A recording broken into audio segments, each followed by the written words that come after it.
Hello everyone, हमारे YouTube channel stable Hindi में आप लोगों का स्वागत है। तो हमारा आज का टॉपिक है विराम चिन्ह। विराम चिन्ह में बहुत सारे, जैसे हम वर्ड्स लिखते हैं, वाक्य लिखते हैं या सेंटेंसेस को लिखते हैं, तो उसके बाद बहुत सारे चिन्ह को लगाते हैं। तो उन चिन्ह को क्या कहते हैं, उसका क्या मतलब है, आज मैं वो सारी चीज़ों का डिस्कस करूँगी इस वीडियो में, ठीक है। और सबसे पहले मेरे चैनल में जो न्यू है वो चैनल को सब्सक्राइब कर दें, बेल आइकन को प्रेस कर दें ताकि वीडियो का फर्स्ट नोटिफिकेशन आप तक जाए। चलिए, तो आज हम विराम चिन्ह देखते हैं। विराम चिन्ह किसे कहते हैं, ठीक है। देखिए, विराम शब्द का शाब्दिक अर्थ है ठहराव। ठहराव मीन रुकना, ठीक है। एक व्यक्ति अपनी बात कहने के लिए, उसे समझाने के लिए, किसी कथन पर बल देने के लिए, आश्चर्य आदि भावों की अभिव्यक्ति के लिए, कहीं कम समय के लिए तो कहीं अधिक समय के लिए ठहरता है, ठीक है। मीन हम कुछ बात बोल रहे हैं, ठीक है, और बोलते बोलते हम पूरा, ऐसा नहीं ना है कि पूरा बोलेंगे, सारा बोलते ही रहेंगे, ऐसा तो कुछ नहीं है। तो भाषा के लिखित रूप में उक्त ठहरने के स्थान पर जो निश्चित संकेत चिन्ह लगाए जाते हैं उन्हें विराम चिन्ह कहते हैं। विराम चिन्ह के प्रयोग से भाषा में स्पष्टता आती है और भाव समझने में सुविधा होती है, ठीक है। मीन जो विराम चिन्ह होती है, अगर हम पूरा सेंटेंस को एक बार में बोलते जाएंगे, मीन पूरा कहानी को, तो हमें कुछ समझ नहीं आएगी। और उसी कहानी को हम एक जहाँ पे ठहराव हो वहाँ थोड़ा ठहराव, ज़्यादा ठहराव, उस तरह करके रुकेंगे और उसके बाद बोलेंगे तो वो एक्सप्लेनेशन बहुत अच्छा होगा, ठीक है, वो समझ आएगी। चलिए हम आगे देखते हैं उदाहरण। देखिए, यहाँ पे है रोको मत जाने दो, ठीक है। उसके बाद है रोको मत जाने दो। यहाँ उक्त उदाहरण में स्पष्ट है कि विराम चिन्ह के प्रयोग से भिन्नता से अर्थ परिवर्तन होता है, ठीक है। मीन देखिए, यहाँ पे जो रोको मत जाने दो, ऊपर फर्स्ट वाले में आप देखिए यहाँ कोमा है, रोको मत जाने दो, तो ये रोको मत जाने दो, ठीक है। और यहाँ पे रोको मत जाने दो, जैसे हम बोले रोको मत जाने दो तो ये अलग शब्द निकल रहा है, ठीक है। और यहाँ पे जो सेकंड वाला वो मत के बाद यहाँ पे कोमा है तो इसका अलग अर्थ निकल रहा है, ठीक है। अब हम नीचे देखते हैं, उक्त उदाहरण में स्पष्ट है कि विराम चिन्ह के प्रयोग से भिन्नता से अर्थ परिवर्तन हो जाता है। देखिए, विराम चिन्ह के उदाहरण, वह बच्चा स्कूल जाता है, ठीक है, वह बच्चा स्कूल जाता है, विराम चिन्ह फुल स्टॉप। मेरा नाम अनीता है, मैं दिल्ली में रहती हूँ, विराम चिन्ह कोमा। उसने बड़ी मेहनत से काम किया, उसका परिणाम अच्छा था, विराम चिन्ह सेमीकोलन, ठीक है। आज का मुख्य समाचार यह है, स्पेस एजेंसी ने अंतरिक्ष में नई मिशन की घोषणा की है, विराम चिन्ह कोलन। वह बहुत अच्छा गाता है, मेरे दोस्त ने कहा, विराम चिन्ह क्वेटेशन मार्क, ओके। अब देखिए, मेरी गाड़ी नीली हरी है, विराम चिन्ह हाइपन। तो ये सारी जो थी ये एग्जांपल्स, इसको हम अच्छे से आगे देखते हैं, ठीक है। ये विराम चिन्ह के प्रकार, तो विराम चिन्ह के बहुत सारे प्रकार है, आप यहाँ पे देख सकते हैं।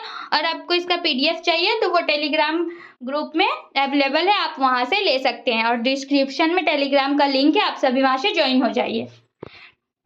तो चलिए हम देखते हैं हिंदी में निम्न विराम चिन्ह प्रयुक्त किए जाते हैं। देखिए, अल्प विराम, अर्ध विराम, अपूर्ण विराम, पूर्ण विराम, प्रश्न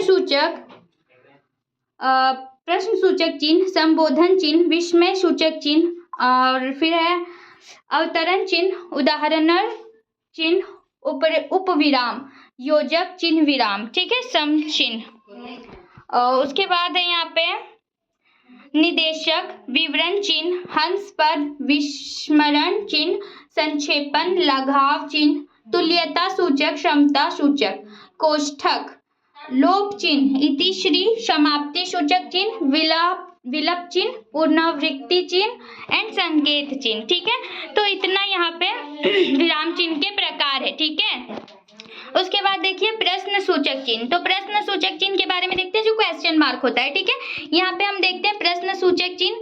देखिए, प्रश्न सूचक वाक्यों के अंत में, जैसे तुम कहाँ रहते हो, उसकी पुस्तक किसने ली, राम घर पर आया या नहीं, ठीक है। जहाँ क्वेश्चन पूछा जाए वहाँ प्रश्न सूचक चिन्ह लगता है, ठीक है।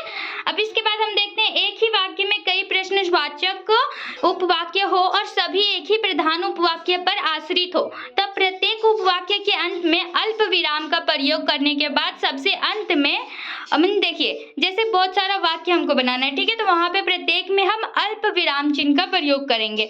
देखिए यहाँ पे जैसे एक एग्जाम्पल है, गोविंद क्या करता है, ठीक है, कहाँ जाता है, कहाँ रहता है, यह तुम क्यों जानने के लिए इच्छुक हो। ठीक है, मीन ये सारे हम पहले कोमा का यूज करेंगे, उसके बाद लास्ट में विराम चिन्ह का। ठीक है, मीन क्वेश्चन मार्क का क्वेश्चन करने के लिए।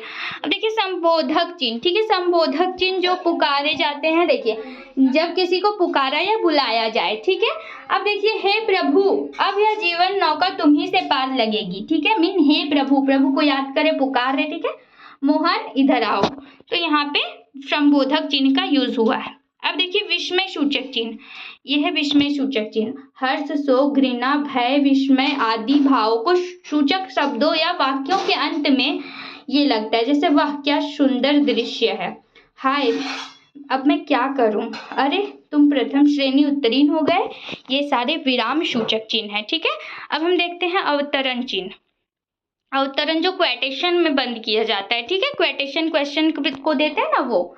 चलिए यहाँ पे देखते हैं, जब किसी के कथन को ज्यों का त्यों उद्धृत किया जाता है तो उस कथन के दोनों और इसका प्रयोग किया जाता है, इसलिए इसे उद्धरण चिन्ह या उपविराम चिन्ह, ऊपरी विराम चिन्ह भी कहते हैं। अवतरण चिन्ह दो प्रकार के होते हैं, एक हरा, ठीक है, एक है एक हरा और एक है दोहरा। अवतरण चिन्ह दो प्रकार के होते हैं, देखिए एक हरा और एक दोहरा।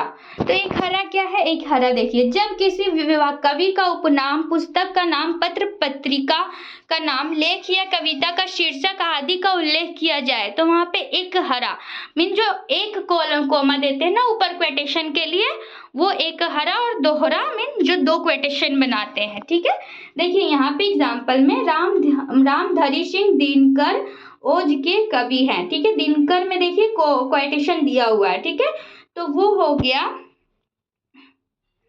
देखिए वो हो गया हमारा अवतरण चिन्ह। ठीक है, अब यहाँ है रामचरितमानस, तो जो रामचरितमानस है यहाँ पे अवतरण चिन्ह एक दिया हुआ है। ठीक है, एक हरा अवतरण चिन्ह दिया हुआ है।